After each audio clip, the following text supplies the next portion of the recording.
I work at Harvard University and part-time in the counseling center. I see a Right. lot of high achievers, young people come in. Half of them think they have ADHD.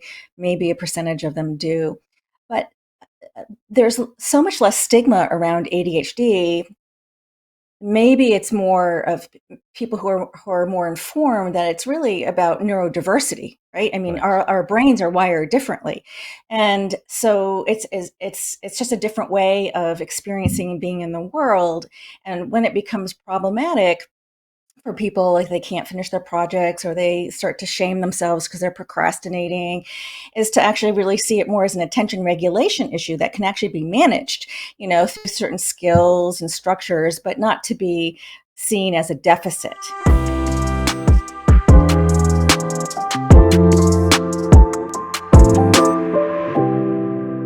Hello, I'm John Brink, and we are podcasting on the Brink from downtown Prince George, British Columbia, Canada. And for all those people watching us from around the world, they say, we know where Canada is in British Columbia on the West Coast, right? Right.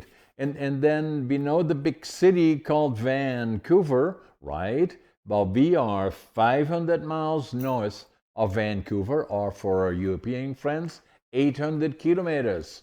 And Prince George, beautiful city, has about 82,000 people living here. It is a beautiful, beautiful area. It is physically the center of the province of British Columbia, north, south, east, and west. We have lots of trees around us and fiber around us. We have within 50 miles, we have 100 lakes and lots of other friends here like black bears, grizzly bears, caribou, deer, foxes, wolves, you name it, we have them all here. We call it paradise. And so today is a very, very special podcast. It is our 400th, where I'm hosting the podcast. And the special guest today is Dr. Tara Cousineau. And Tara has I can call you Tara, right? Absolutely. So Tara's bio is that she's an author, a clinical psychologist, mediations teacher, and a perfectionism coach with over 20 years of experience helping high achievers unlock their potential with ease and confidence. Dr. Tara also specializes in guiding individuals and organizations, cultivating inner worth, self compassion, and authentic leadership. I love the background that you have, and this is going to be a very, very interesting podcast. So, welcome to our special show, Tara, and maybe we should start with tell us about your past. How did you where did you start? Where did you get your education? How did you work your way through? And as I understand it, you're now in the Boston area. So how did you get there? And your take us forward from that. Yes. Well, John, thank you for having me on and congratulations on a 400th episode. That is so impressive. It Well, really thank you. speaks to your persistence and your passion. So that's wonderful. So I feel like it's a lucky number today. Um, Yes. yeah. Gosh, it's like a long arc in a story, I suppose, but I think I had an insight when I was about 11 years old in the sixth grade when I was sent down to the guidance office because I had some sort of outburst in a class. And I just felt so misunderstood by the guidance counselor. Just didn't listen to me, didn't hear. And I think that I just tapped into like this little inner rage that said, I can do this job better than you. And so I was motivated by this sort of, I don't know, this inner voice that just said, I can help people, I can listen to kids. This is what I need to figure out how to do, having no idea actually about how I was going to go about doing it. Didn't know what that meant in the future, but it sparked, it's like a seed, right? It's just, I'm going to help people, kids, and that's just kind of what started it, that one little instance from that math class. Right. And that, we all had these sort of little stories of like, where did the seeds get planted? Well, they were planted all over the place, but that was one that really defined a path. And it so gave you then clarity, even at the age of 11, that you try to find direction to become very, very good at interaction, especially with young people, and finding, all the challenges and, getting to know and understand people in general likely, and that then became your specialty. Yeah, listen, I grew up in a pretty chaotic household. My mother's from Germany, actually. I listened to one of your episodes. I'm like, oh, you would get along. She was a child during World War II in Yeah. Germany. Her first 5 years of life were having to go into bomb shelters at night. So I feel like, in a way, I was in this household that already carried legacy burdens, and my parents didn't end up staying together. Dad was American.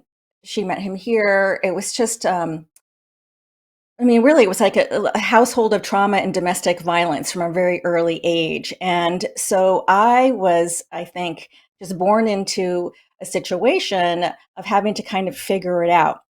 And I think my disposition is to actually be rather fiery, and I speak up. Like, I was always protecting people, one way or another.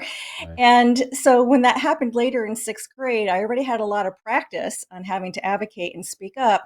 And this time it was for myself, I think, rather than somebody else. And so, sometimes our early upbringing forms, like the adversity informs us in some way. And if we have, I think, the right timing and luck and people around us and support, certain things start to unfold over life. So I feel like Did you I have have one of other those stories. siblings as well, Kara? Sorry to Yes, a younger interrupt you. sister. A younger Yes, sister. Okay. yes, a younger sister. Yeah.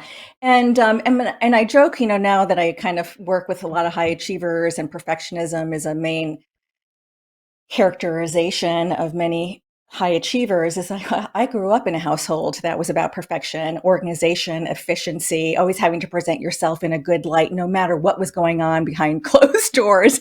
Right. I was actually really groomed to be a perfectionist from a very young age. Right.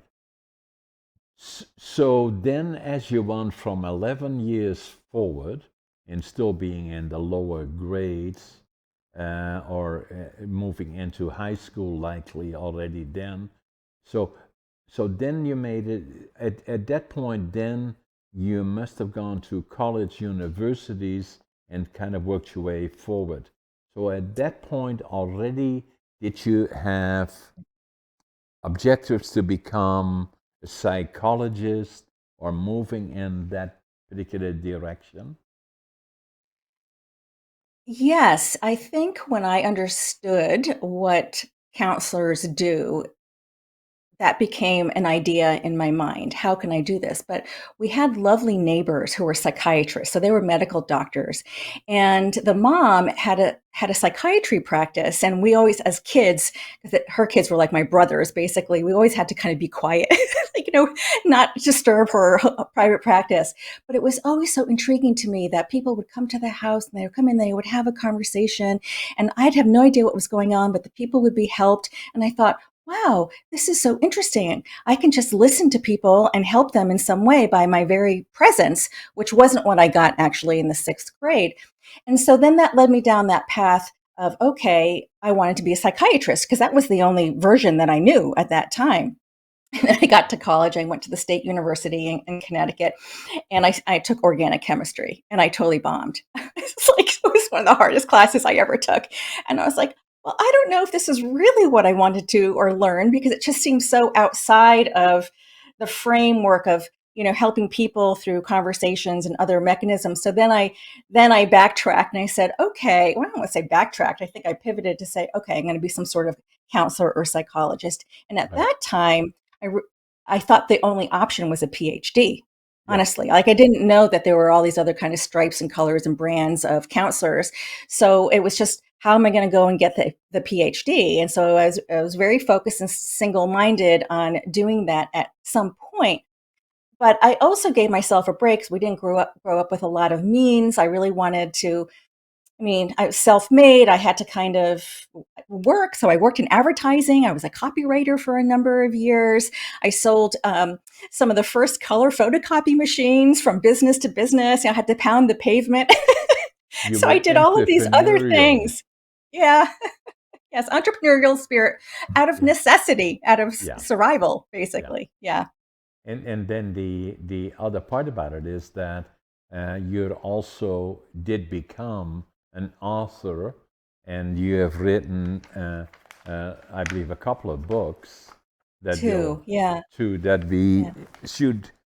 Uh, did you have the books close by so that you can show Yes, us? yeah. So I just actually republished my first book called The Kindness Cure. Actually, Okay. this is the sample version, actually.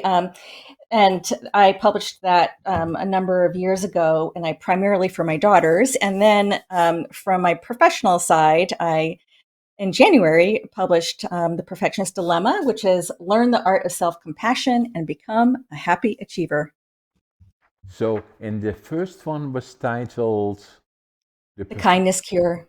the Kindness Cure, and Yeah. so those books are available on all Yeah, the platforms, all the the platforms online that we know, right? resellers. Amazon. Yeah. Did you Yeah. do audios of the audios? So the second book has not my audio, but they hire a narrator. So there is an audio version of the Perfectionist Dilemma, which is actually I listened to it recently once it got published, which was kind of hilarious for me to actually hear somebody else speak my words, and it was a real test in just being humble and letting go and going with it. Yeah. Yeah, yeah. So so did you enjoy it?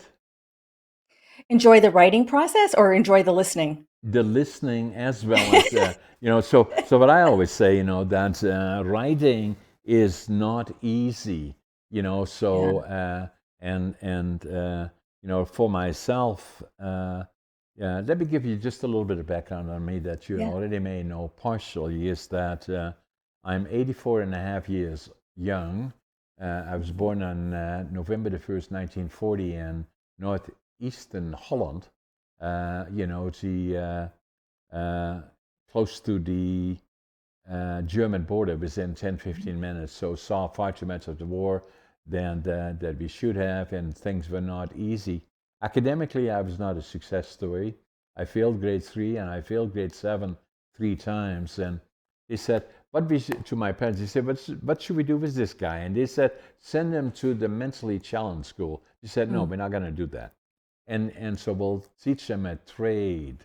Now, my grandfather was a master carpenter. My dad had worked in lumber, and so they had a friend that had a furniture factory. He said, let's make him a furniture maker so he can work with his hands, since he's not Mhm.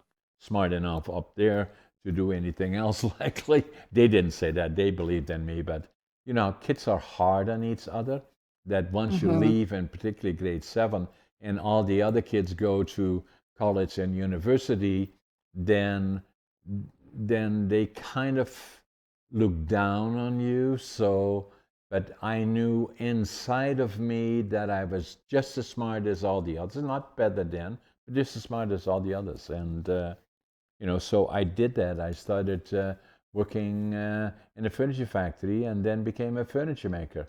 And Mhm. then, even then, I always felt that I had to kind of, in Holland, it was always that the first question is always, okay, so you want to buy a house, or you want to get a job, or you want to become an entrepreneur.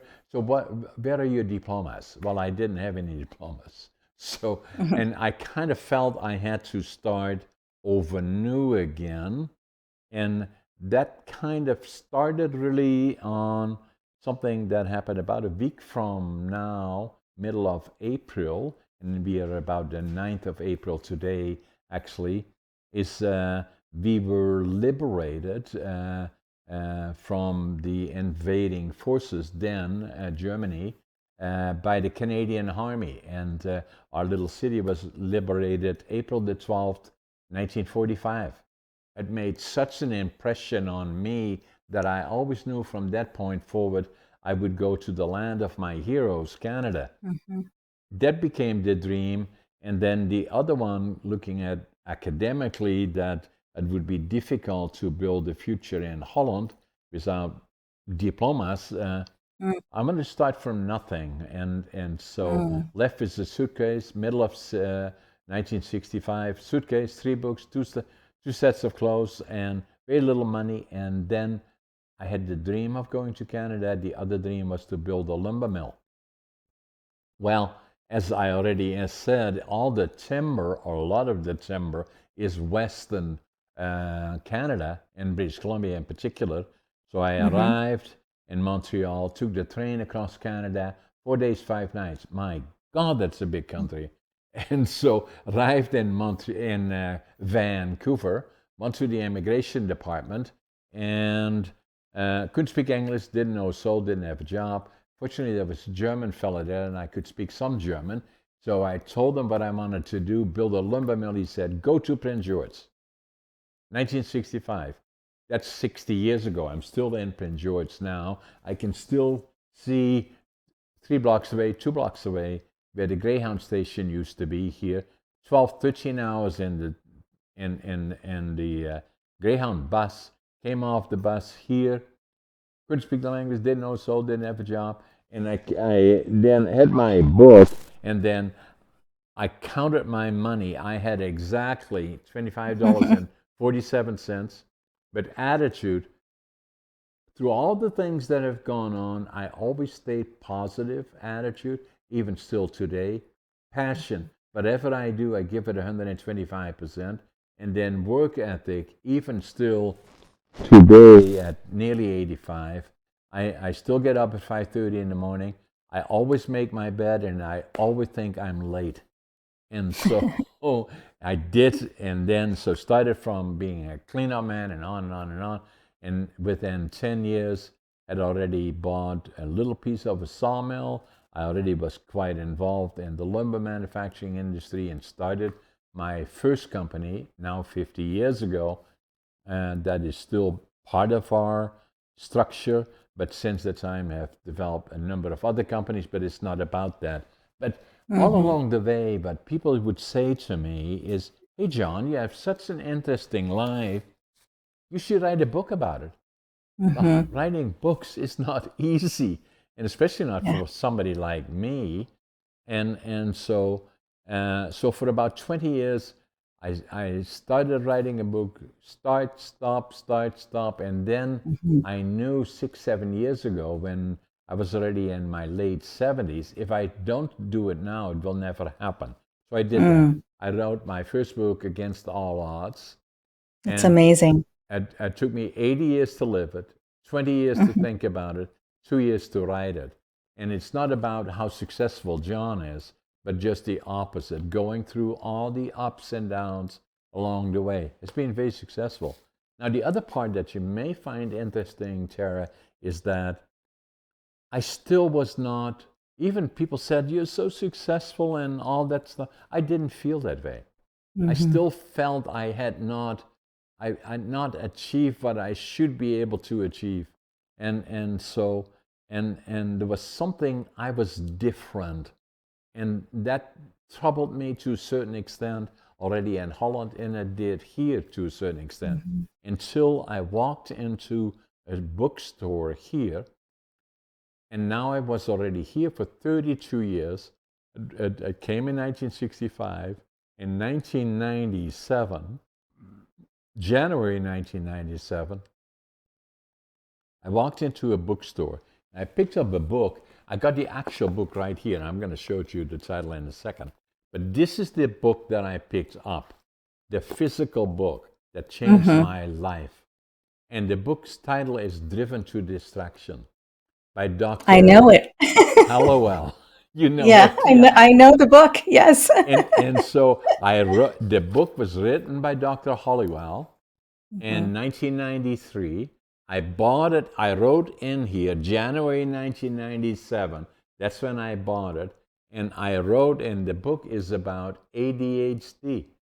And I said, oh my God, that's me. And I wrote Mm. in it here in Dutch because I was ashamed of it. It implied a mental deficiency of some sort or another.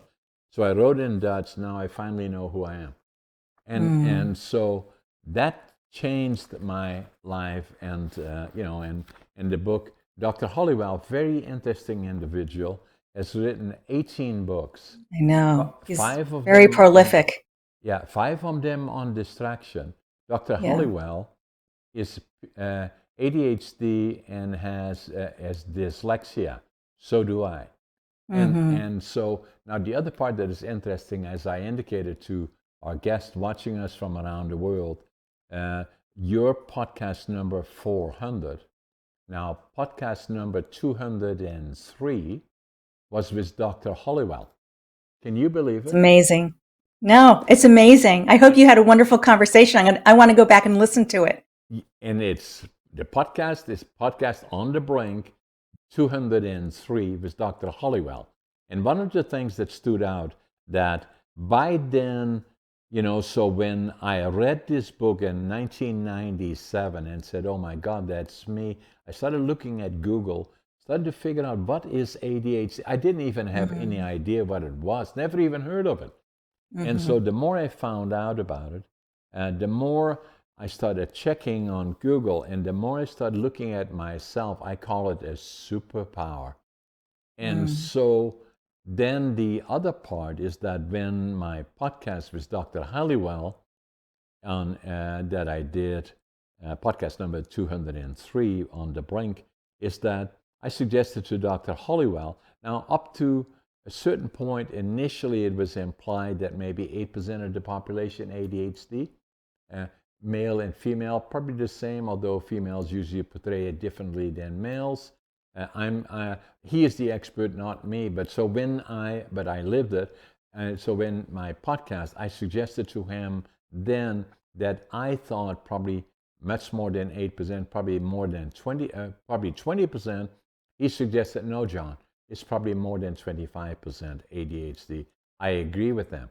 Now, the other part that I had found in all the time that I was interacting in businesses, being on board of directors and being so involved in a lot of things, met a lot of very, very successful people, I found and suggested this to Dr. Hollywell is that of the successful entrepreneurial business people, and the operative is successful ones, I suggested that probably 50% of them are ADHD. He said, no, John, probably 75%. And I agree with him.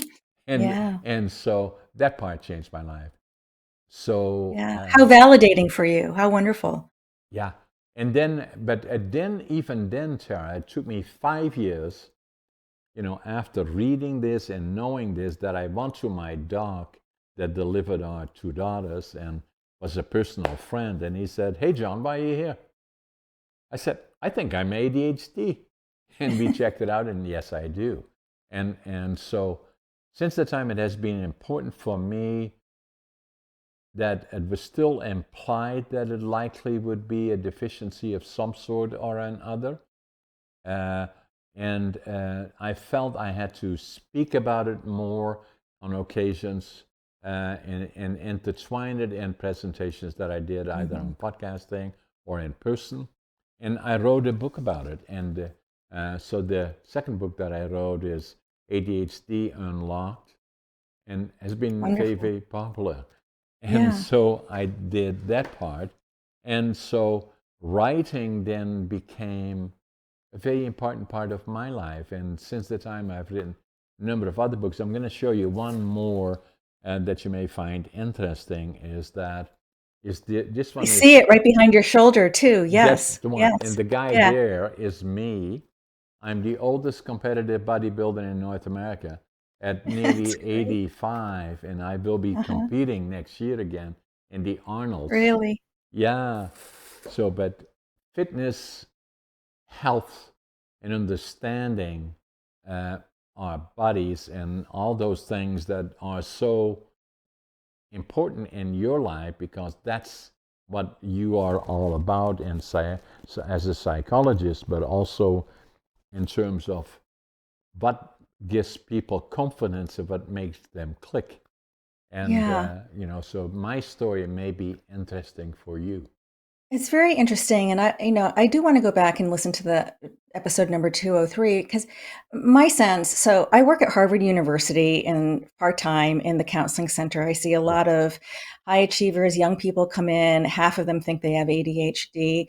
Maybe a percentage of them do, but there's so much less stigma around ADHD.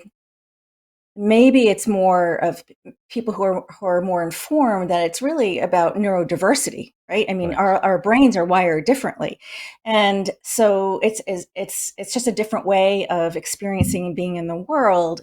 And when it becomes problematic for people, like they can't finish their projects or they start to shame themselves because they're procrastinating, is to actually really see it more as an attention regulation issue that can actually be managed, through certain skills and structures, but not to be seen as a deficit. Correct. And I agree with you. Neurodiversity issue is uh, correct, and it is being recognized more so now. But when I grew up, the schooling system, Right. obviously in the 1940s, 1950s, didn't even recognize it. Even still now, it is still a challenge in a lot of cases where, when I wrote this book here, uh, the it was always interesting because I'd fly to the coast a lot here from Central British Columbia. We have a place in Victoria, actually. And so every week I fly on a small, medium-sized plane with about 25, 30 seats in it. And so I was sitting next to a fella, and the fella said to me, "You remember me?" And I said, "No, I don't actually. Well, I do in a way, but I don't." He said, "Well, my name is Tom Bromer, and we flew together about a year or so ago, and you were working on a book, and did you get it? Is it finished?" And I said, "It is. That is this one here, Against All Odds." Mm, But I said, "I'm mm. working on another book, and on ADHD Unlocked, and it's nearly finished. And this book, I nearly had it finished." And as I was looking at it again and again, over and over, I felt that obviously I lived it, and I liked the book the way I did it, and the interviews that I had is the foreword actually was written by a friend of mine that is Dr. Tracy Lotz that wrote the foreword. It's a medical doctor, but also critical care surgeon and highly qualified. But she is ADHD Mhm. and again very very successful. So when I talked to Dr. Bromer about it, and I said something is missing in the book. Saying, "Okay, John, that was good. I like the history and all the other things and the people that you interviewed and all those other things in the book. Where do we go from here?" That was my question to myself about my Mhm. book. There must be a direction. What do we do, especially if we're looking at, as you already said, it is more recognized now as, in a general sense, neurodiversity maybe, but what is it really? It's qualified now as ADHD and different other things, but what do we do about it? And are we doing anything about it other than the stigma of it is gradually, bit by bit, Mhm. getting less? So that's why I talk. And Dr. Roma again said, was in sitting next to me, and I said, "I'm working on this book." And he said, "That's interesting because Dr. Roma then was the vice president academia for British Columbia Institute of Technology. He's retired now, but this was a couple of years ago. And he said, "We are working on this project, and what we are looking at is how do we go about these issues?" And they approached it from the structure of being micro certification issues, Mm, is saying mm, that if you're going, and I can relate to that, going to the schooling system, a whole lot of stuff is happening, but actually what you're going for is something that if something would take 2 years, hypothetically speaking, I would take probably less than 6 months dealing with the centerpiece of the certification, and all the other things are secondary to that process indirectly. And so I like that, and then the following week, by pure coincidence, he was sitting in 1A and I was sitting rows Mhm. back. And I saw him. I said, Tom, stay by the gate because I need to talk to you. And all the people in the pen said, what did you do? So I said, I want you, this issue of micro certification, I want to incorporate it in my book as where do we go from here and how do we go about it. So I did that Mhm. in this book. And Yeah, it's so, fabulous, how things just evolve as you move forward. One thing leads to another, and, it sounds like you're writing a book a year. That's amazing. yeah. So that was important. For me, it's Yeah. important more than anything, Chara, is sharing. But I find a lot of time is that I had obviously an interesting life going through 5 years of war, and Mhm. that were devastating for in Mhm. Holland. But it was also, and your family or your mother, I believe, is Mhm. was born in Germany. And Mhm. but I always say we were all victims of the war on either Mhm. side of the border. But it shows the power of a dictator, how they can Mhm. move a whole country Mm. into a Yeah, devastating war that killed absolutely. 60 Mhm. million people virtually. And so and that other part is important to me. The timing now is important to me. As I said earlier, April the 12th is when we were liberated uh, by the Canadian Army, and it made and we had gone through a very, very tough and difficult time, the hunger winter and the hunger period in 1944, when the food supply was cut off to Holland. My brother, my sister, myself, every morning we would go with gunny sacks into the railroad yards, pick up anything edible and burnable. And Absolutely. My mother has very similar stories of going through yeah, trash to look for potato peels. I mean, exactly. there was a lot of, deprivation at that time. And it's interesting your association with the Canadians as heroes. She has this story of being about five. She was born in 1938, at the liberation of the Americans coming in with chocolate bars. Exactly. And handing out the chocolate bars to the kids and the families in the streets, and they were like, Yeah. oh my gosh. But I mean, war on any side is devastating, especially to children. And The wars and today break my heart. I almost can't even watch the news. I get so upset. and I can relate to that because I lived it. And so what Hmm. I say a lot of times, and in particular now, next week is will be April the 12th. Hmm. That being liberated, and that is exactly 80 years ago. Because I'm nearly 85, I was four and a Yes. half years old then, but Hmm. I remember all that stuff. I saw far too much of things that we should not have seen. And the other part is very, very important, is that to realize that we're all victims on either side of the border. Because even after the war, within the next year or so, we were interacting on the other side of the borders with Germany. And if I now look at Holland, and especially where we live, there is really, technically speaking, no border. You can just drive through it, and the interaction between the individuals. But it's where dictators take control of countries and push Yes. them into a direction which are very destructive to them. And then the other part is that, with all due respect to people that watch wars and have the impression that once the war is over, everything goes back to normal, it simply doesn't. It may take a year or a generation or more than one generation. I still today affected by PTSD. I was affected by the inner child, the fear of losing my one Hmm. parent that was in our house, and Hmm. got counseling for that actually when in my Hmm. 50s. Yes. Very emotional, right? Yeah. Well, we carry these stories with us. We carry them in our nervous system, and we have different parts that have had to figure out how to survive and adapt in one way or another, and they never really go away, but we can learn how to heal those parts over time. And so it's wonderful that even at 50 that you went in and sought some counseling around something that was very deep, right? It's very deep in the nervous system.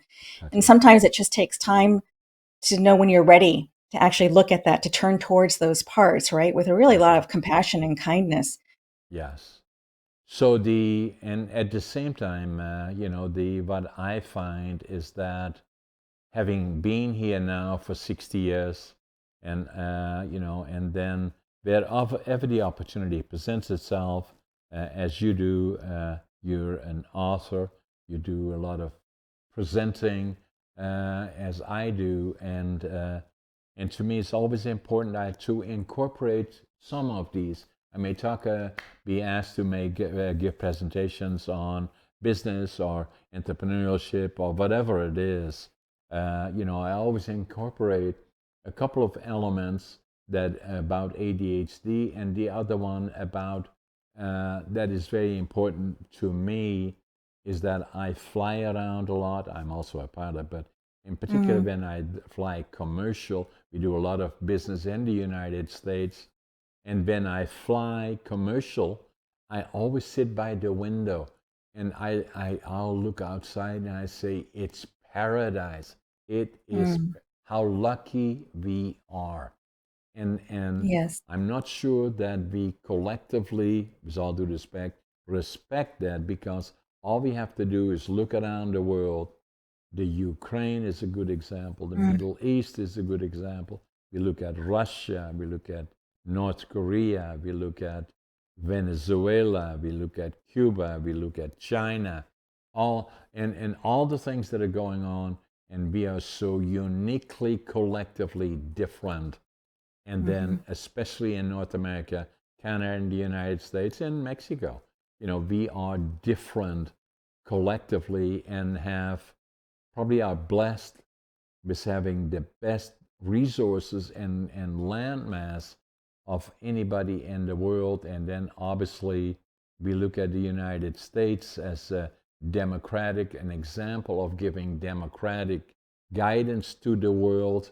And I just hope that they will preserve that. And then mhm, looking at the United States, that has, especially after the war years when things were so difficult in 1997, when the United States was the leader in the Marshall Plan to mm, rebuild Europe into where we are today, is that again, looking at the United States and being in Canada, working so closely together, looking at democratic rule and looking at the Constitution of the United States that say we the people is that mhm. critical document.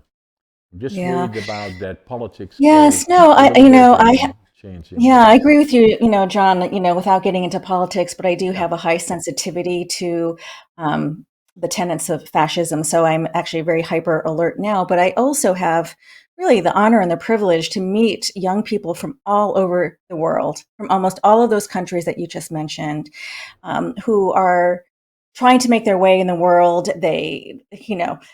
They have these opportunities to make something of themselves, and then there's all of these constraints that are happening now. I mean, there are people who are afraid to leave their dorm rooms.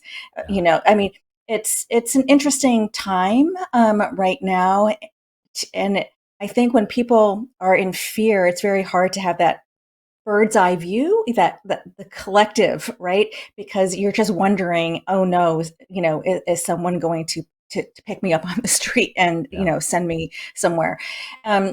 It's very challenging time. I mean, I have to say the COVID years were a very challenging time, and now we're entering, I think, another dark period of challenges, and it's very important to find our commonality, our common humanity, be there for people. So you going around and speaking and bringing your stories is so important. I mean, I feel like you know, that's how we connect, is through story and the empathy that arises from the sharing of stories.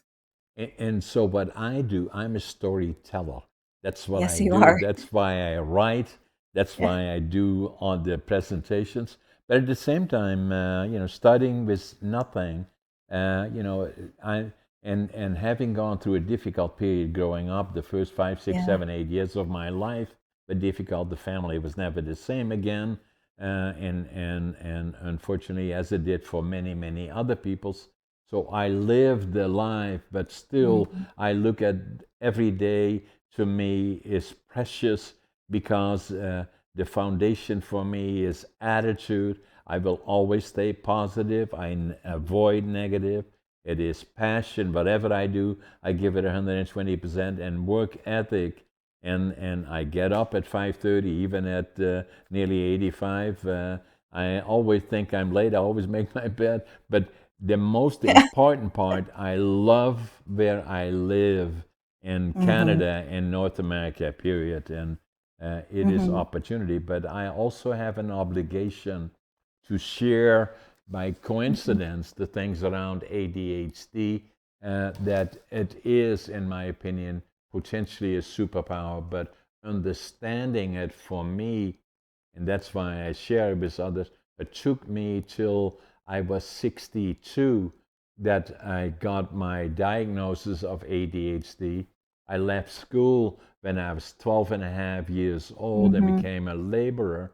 And so for all those years, nearly 50 years, not knowing who am Mhm. I and why am Mhm. I different. And I Mhm. believe in a small way, at least, by sharing it with others through this amazing media that they call podcasting around the world, Yeah. I can share some of that in a positive sense, is saying all those opportunities are available to people to understand.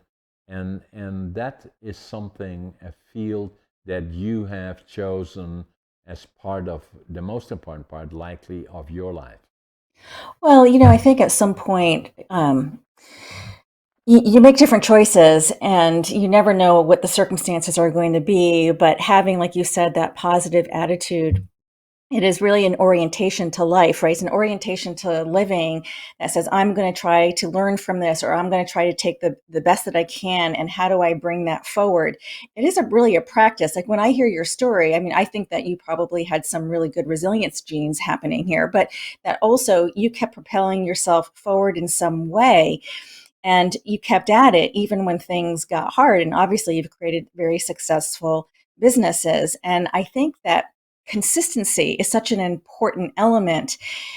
And I think that sometimes what happens for people is that they stagnate or fear gets in the way and then they stop being consistent. And it's a muscle, right? So it's like I say, you put in the joyful effort. Like no one never really always wants to go to a gym every day, but if you want to get fit, you need to go to the gym every day or do something every day, right? And the same thing with mindfulness. It's same thing with compassion.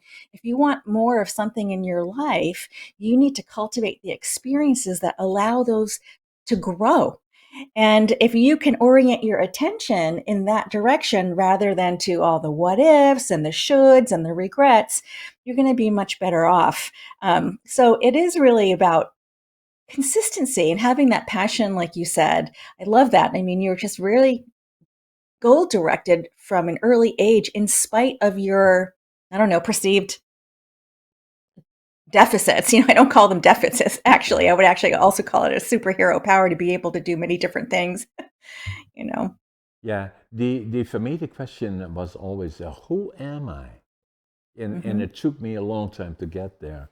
And then at the same time, the what I do now in presentations that I make, for me, business is not, it's not about money. To me, that is the least important part of it. It is feeling self-worth and having accomplished something and giving back, and community, and all those things are more important to me than any others. And when I can make presentations to people, young people in particular, that challenge or that have questions about themselves, then if I can be a bit of an example of what worked for me, that's important in terms of what I do.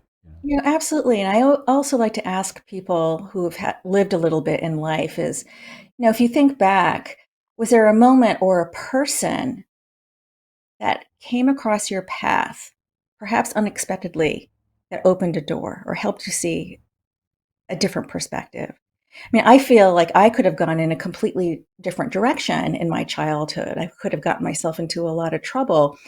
But honestly, it was a neighbor, it was a friend, it was actually seeing that other people actually can live in different ways. It was like it just expanded my mind to say, oh, it doesn't have to be this way. There are all these other possibilities too.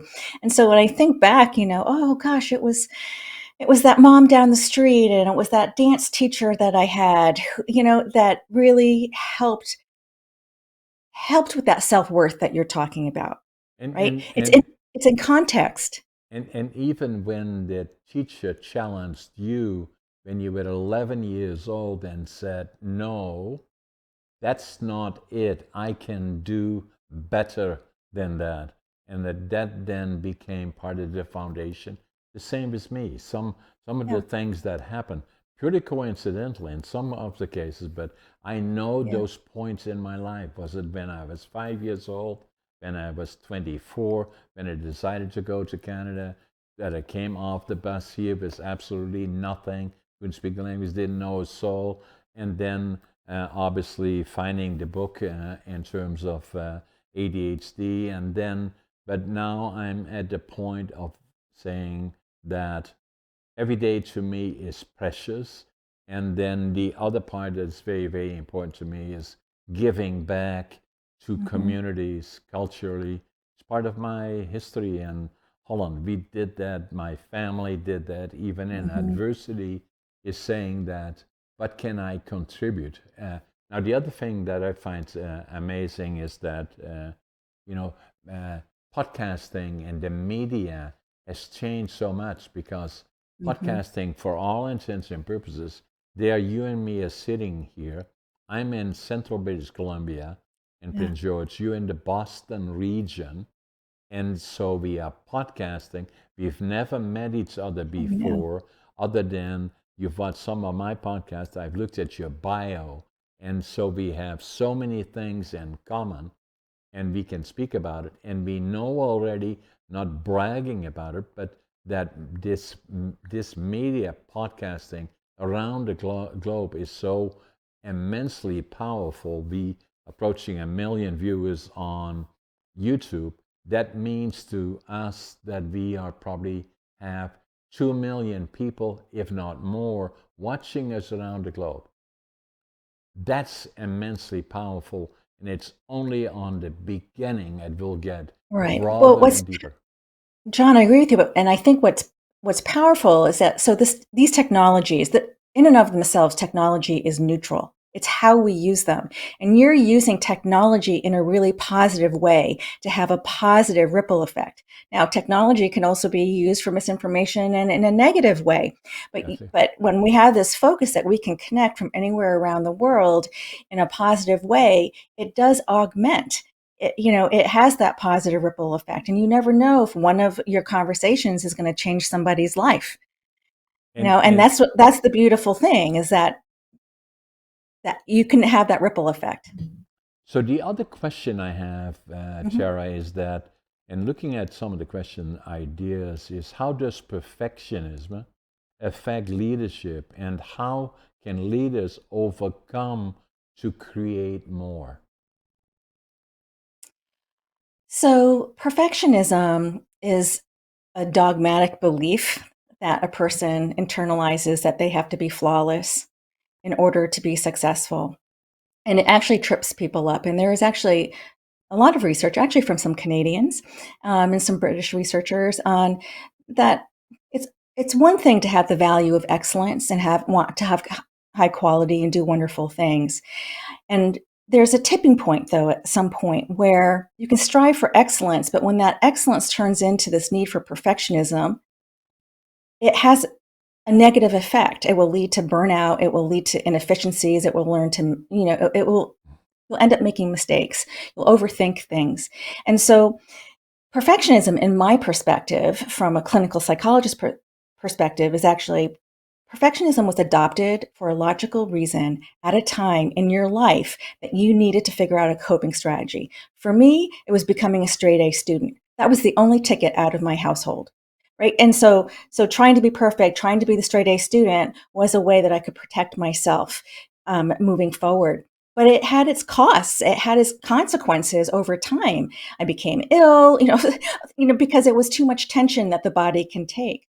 And so I think that what can happen if you're in a leadership role, and it doesn't matter whether you're a camp counselor or the CEO of a company, if what you're striving for is some sort of, ideal, flawless, perfect situation, it's going to break somewhere along the line. And so if you can catch yourself, and people will say, well, so this happened to me this week. I need my perfectionism. It gives me structure. And I said, okay, I want you to check in with your feelings and I want you to check in with your body. How are you doing right now? Well, I'm tense. I can't sleep at night. I find myself crying. I'm like, okay, it's not working for you. Having the value of excellence and striving for achievement and wanting success is beautiful and it's noble, and no one is trying to take that away from you. But can you do that in a way with caring for the parts that actually have been working so hard, like in a superhuman way, to let those elements of you relax a little bit so that you can actually move into your life with more joy and more ease. And it is possible. And it was really one of the reasons why I wrote the book. I've been speaking to hundreds of people who identify in some way with the perfectionism, achievement, striving, but we're stuck. We're self sabotaging in some way.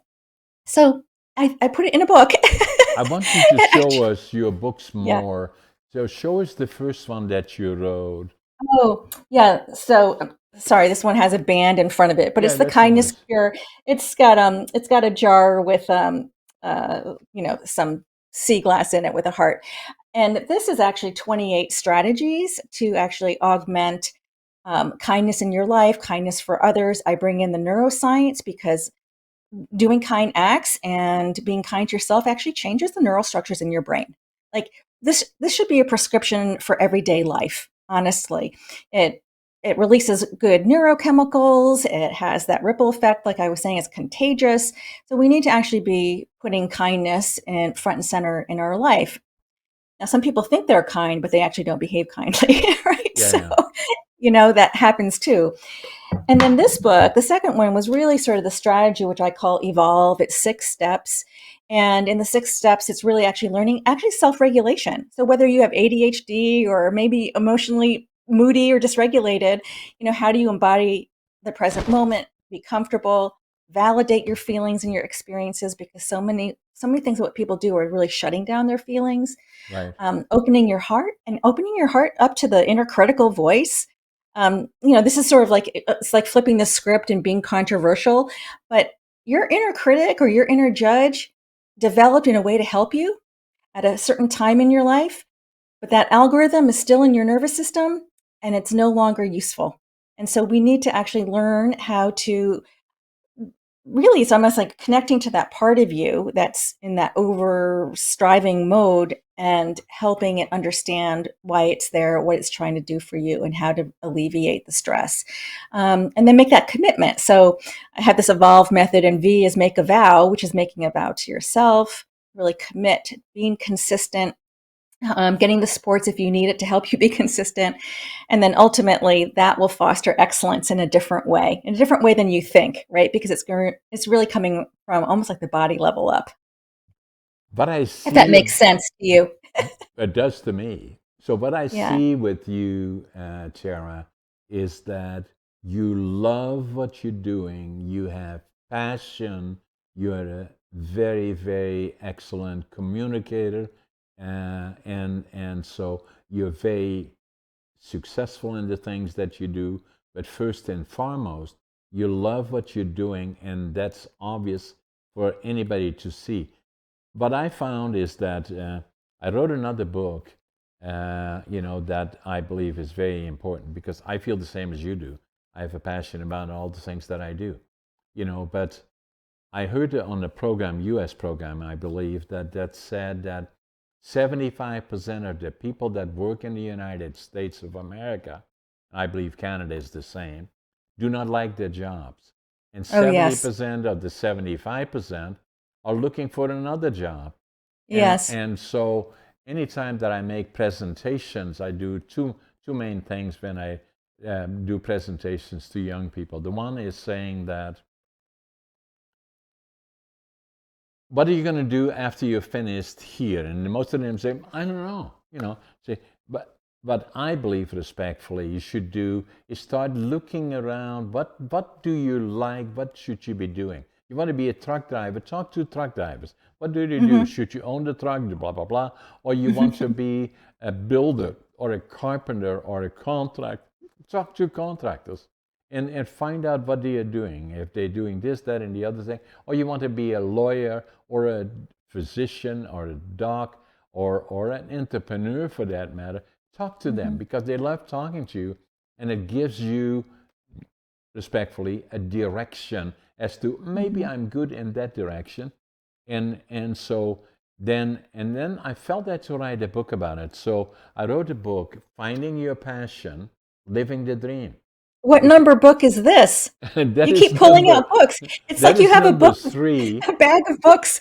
I know, number three, and then the other one is. And so I did this one because then they said, okay, well, the fair question is then, hey, John, when did you get a job? Well, I was 12 and a half. Okay, how Hmm. old are you now? I'm 84 and a half. So for 72 years, you have been working. Do you like your job? Are you living the dream, John? I am every single day. So, and that's that's the point. The other part that is important, the second one that's important to me, relating to young people in particular, is saying respectfully again that I know too many people, they say, this is not right, that's not right, this is not right, my clothes are not, and they perpetually, complaining about who they are, what they are. And I say to them, there is only one of you on this earth, one that is like Hmm. you, and you are perfect. Not better than, but you have to accept yourself as you are perfect as to who you are. There's no one else like you. And so once you reconcile that part, and then to find, as I did, it took me till I was 62 years old, that Mm. I reconciled who am I? Those things are important. After that, already being in my 70s, I started writing books. I started to go to the gym. I became a bodybuilder. It's not about bodybuilding, it's about if we want to have quality of life, we need to be physically, mentally Absolutely. healthy. We have to be aware of diet, what we put into our body. So I Hmm. say, get lots of vitamin D or sunshine, get sleep 8 to 9 hours a night. I'm not a doc, but that's what I do. Know Hmm. what you eat. My wife is a vegetarian, and Hmm. so I didn't listen to her as well as I could have, it should have, until Yeah. I was well into my 60s. And then I started looking at that fitness, physical fitness, and diet. And now what I do is I go to the grocery store and do all the shopping. And if I go to the grocery store, I stay on the outside of the grocery store. I don't want to go on the aisles where all the processed foods are and Yeah. super Yeah. because I don't know what is in it.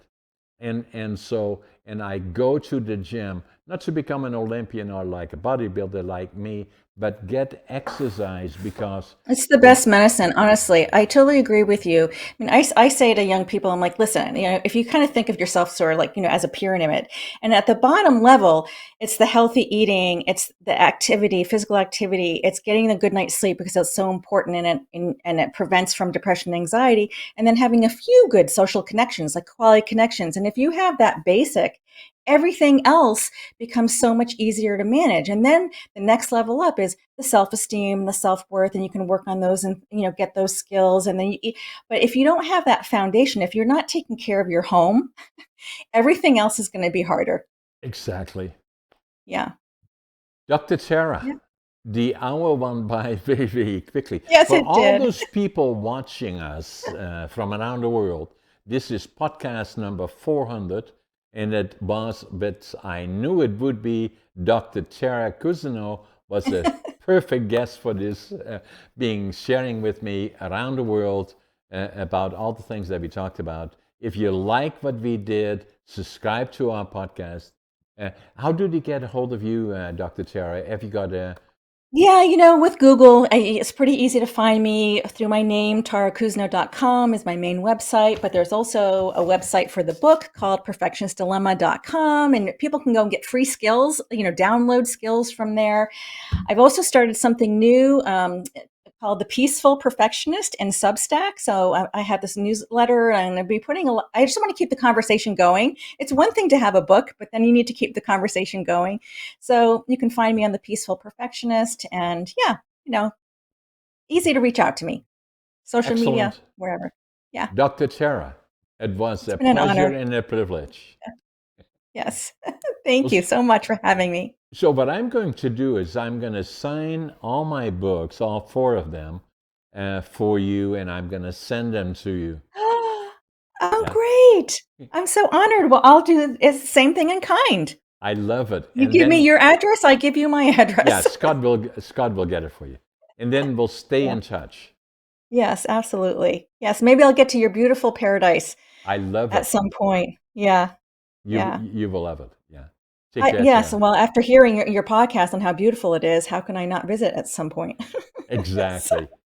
Thanks, Tara. Take care. Yes, thank you. Bye bye. Hey, Tara. That Did it was a go lovely okay? conversation. Yes. Yeah. How about for you? Yeah, it's very good. I love it. So it Yeah, was a good one, number 400. And that yeah. one will come out this afternoon. So Oh, it will? yeah, we Oh, don't take very long. Some people, I do podcasts with them and they say, when will it be coming out? They said, well, let me see, 3 or 4 weeks from now. I said, are you kidding me? And yeah, but everybody has a yeah. different way. So that's what I do. We put it out the same day. In this case, it's Thursday. So it will be out later on Thursday afternoon. I think you need to write another book, okay, on your list of books. And I really think that a book and you might have written it somewhere because you've got sort of living young, dying old, but I, so many people stop themselves when they get to certain ages, 50, 60, 70. And I'm constantly telling people, do you know that people have completely changed their lives and pivoted later in their life and started brand new things? I mean, I feel like you have defied the odds and people give up really early. And they, with their regret. I mean, you were like this role model of that it's never too late. Honestly, I Okay. feel like it's never too late to live your life. I like I mean, I it. think, you should do something that's never too late to live your life. I mean, your story is really amazing. And I mean, I do think that you've got some sort of resilience gene I don't know what it is. that I you've say perfected. it's ADHD. Well, I don't maybe, I, I don't know. I don't know. That's it. I mean, listen, neurodiversity, you are able to see many different things, and you're not single minded. No, So you've done amazing and you're a role model. And I can't wait to tell my mother's 87. She's still kicking around. I mean, she is. she's feisty. I love I it. also think has a resilience gene. I feel like the trauma from the war never really left, Yeah, but same here. Yeah. um, yeah, yeah. So it's been a pleasure to speak with you. Thanks, Yeah. Tara. Take care. Say Thank hi you. to your mom. I will. Okay. Rita. Take Okay, care. bye. Bye bye.